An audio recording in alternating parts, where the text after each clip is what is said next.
Welcome back. There have been quite a few year-end results out today. Etihad Airways earned a net profit of 152 million dirhams in 2012, compared with 51 million the previous year, with revenues rising 17%. Aldar Properties reported a net profit of 1.3 billion dirhams, an increase of 109% from the same period last year. And Mashrek Bank reported a net profit of 1.3 billion for 2012, a 60% increase on 2011. So before we take a quick look at the business news, let's first take a look at the stock indices across the GCC.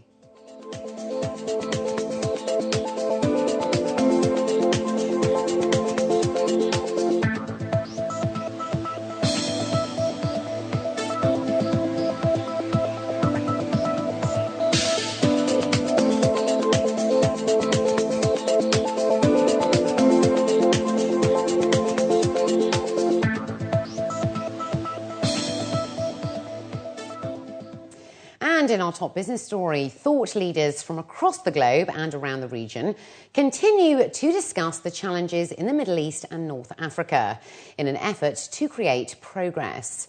According to forum organisers, the MENA Economic Forum aims to achieve this through constructive dialogue among experts and the involvement of the youth through education. The American University of Sharjah held the first MENA Economic Forum in an effort to highlight issues that impact the region's overall growth. One of the topics included the challenges and opportunities in the aftermath of the Arab Spring. Experts say that while the sparkle of this change was admirable and genuine, the bigger question now lies between what was expected and what is being experienced. With 50% of the region's population under the age of 25, they say the future's potential is huge. But at the same time, given the present conditions in many of these countries, it is extremely challenging from the aspects of economy, employment, education and stabilisation. Among the panellists, Sultan Abu Sultan, the chairman of Barclays Bank for the UAE and Middle East, said that the MENA region must look inwards for positive change and development. He further added that the GCC, particularly the UAE, are models they can learn from. We in the Arab states should look onwards into ourselves inside. We would like to help everybody around us, but any investment needs security and needs a friendly government on the other side for us to be able to deal with. And let me take the UAE as an example. Over here, the government is like after the youth day and night, helping them through the monetization targets in the international organization, through the youth initiatives program, where the government comes in and lend you money if you got an idea or a concept that the country could benefit from. Job opportunities. This is all open. Again, it's a matter of being transparent and being fair. We want our students to become more aware of the practical problems. They, as you mentioned, they tend to live in a cocoon of I got my class and then the next class and I want to meet with my friends and so forth. And this is a very comfortable existence, but they have to realize that they're part of the greater fabric of humanity and that there are large problems out there and not everybody is comfortable as they are. That's one thing. And we also, rather than having individuals from the West come and talk about how to solve the problems in the Middle East, we in fact also want to bring them here and talk with thought leaders here so that we talk more about cooperation and moving forward together. The UAE is considered to be one of the most important trading partners for the Czech Republic in the Middle East region, with investment opportunities in manufacturing, transportation and logistics, as well as the healthcare market, as revealed this morning by a visiting delegation from the EU country. Marking the first country focus briefing event for the year 2013, the Dubai Chamber of Commerce and Industry hosted business professionals from the Czech Republic. The Director General of the government entity, His Excellency Hamad Bouamim, stated that after conducting various case studies on the Republic and going back to figures from 2011, where exports reached $637.5 million and imports amounted to $41.3 million, the Emirates was considered the fifth largest export partner of the country from outside Europe. Currently, the Czech's main exports are glassware and imports are mainly aluminium, accounting for 43% of trade. It's really an attractive market. If you look to the size of the country, it's fourth or fifth most important importer of the Czech goods outside the EU.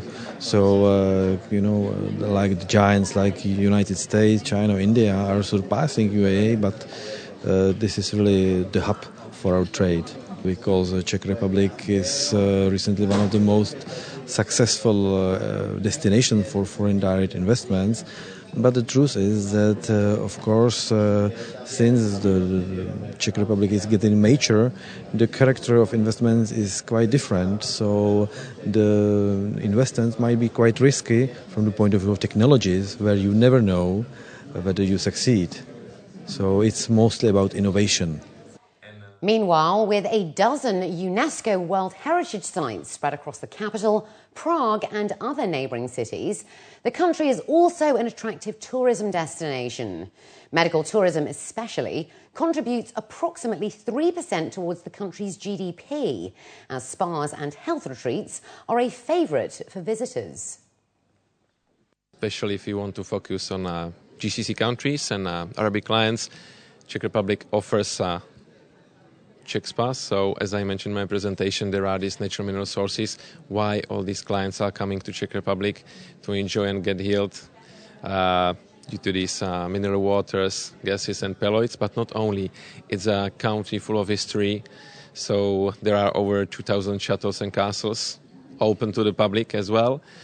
And even more, there are some festivals, events, historical festivals, musical concerts, and the clients and tourists coming to Czech Republic, they can also enjoy maybe some active holidays if they want to. There are some golf courses, they can ski as well. And more, it's a country which is really, everywhere you move, it's green, you can get relaxed in parks, and there is good infrastructure, and everything is really in short distance. So these are the main advantages. Emirates Airlines has introduced 3 extra flights a week, ensuring a non-stop daily service between Dubai and Adelaide. It will see an additional 1,062 seats operate in and out of the state per week, carrying an expected 200,000 passengers on the route each year. Additionally, Emirates Airlines welcomed the introduction of a Boeing 777-300ER on its Dubai-Lusaka-Harare daily service on Sunday, just a year after they launched their service to Zambia and Zimbabwe. And Etihad Airways has strengthened its relationship with Air France KLM by announcing that the UAE flag carrier will wet lease an Air France Airbus A340-300 for use on the Paris-Abu Dhabi route from May the 15th to November the 30th. The US dollar was mixed in trading last week, with several asset classes posting multi-year highs against the greenback. US equity markets posted multi-year highs, with the Dow and S&P closing at 4-year highs. Despite weakening US data, which showed the first US GDP contraction since 2009, markets took confidence that the weakening data would be an incentive for the Fed to continue their bond buying program. So to talk about this and other developments in the week ahead, we earlier spoke with Gaurav Kashyap, the head of the DGCX desk at Alpari Middle East. Despite a run of key weaker numbers from the US last week, we did see the Dow close above the magical 14,000 level, with the S&P holding its gains above 1,500. Now, if you recall last week, the US GDP reading for the fourth quarter actually showed a contraction, a negative growth following several spending cuts to government defense contracts. Now, obviously, this is as a result of the ongoing fiscal cliff with the cuts to government spending, but this is the first type of data which has shown what kind of contraction can be resulting as a result of the fiscal debt crisis. More importantly, also on Friday, the US non-farm payroll number disappointed. It came in at 157,000 new jobs, well below expectations, and the overall unemployment rate worsened to 7.9%. But overall, markets rallied. The Dow increased past 14,000 on hopes that the worsening data would continue to incentivize the Fed to continue their bond buying plans going forward. Now, what we are seeing now is worsening data from the US will continue to keep equity markets propped up. It will continue to keep higher yielding assets propped up. So this is one thing we'll be watching for in the near future. If we look at what's coming up in the week ahead, we will shift our focus to the global growth story. We do have a host of key service purchasing manager indices releasing out tomorrow from the UK, the Eurozone, and the US. The US ISM manufacturing is expected to be in line at 55. We do have 3 central banks, the Eurozone, the Bank of England, and the RBA from Australia announcing their rates, all expected to be unchanged. Overall, we should see the Euro USD getting support at 133.50 levels. The Australian dollar should see support at 103.80 levels this week, and gold looks like an attractive buy at 1648 levels.